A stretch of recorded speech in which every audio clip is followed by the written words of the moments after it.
بسم اللہ الرحمن الرحیم۔ پیارے ناظرین، سب سے پہلے السلام علیکم ورحمۃ اللہ وبرکاتہ۔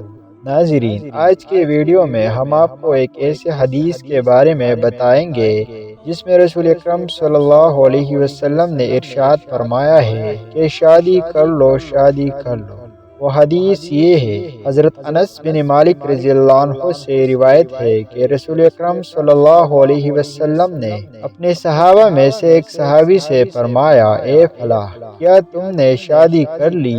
انہوں نے عرض کیا، یا رسول اللہ صلی اللہ علیہ وسلم، شادی نہیں کی، اور نہ میرے پاس اتنا مال ہے کہ میں شادی کر سکوں، یعنی میں غریب آدمی ہوں۔ آپ صلی اللہ علیہ وسلم نے پوچھا، تمہیں سورہ اخلاص یاد نہیں؟ عرض کیا، جی یاد ہے۔ ارشاد فرمایا، یہ ثواب میں تہائی قرآن کے برابر ہے۔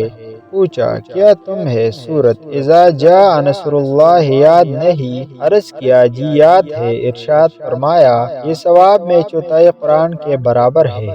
پوچھا، کیا تمہیں سورۃ قل یا ایھا الکافرون یاد نہیں؟ عرض کیا، جی یاد ہے۔ ارشاد فرمایا، یہ ثواب میں چوتھائی قرآن کے برابر ہے۔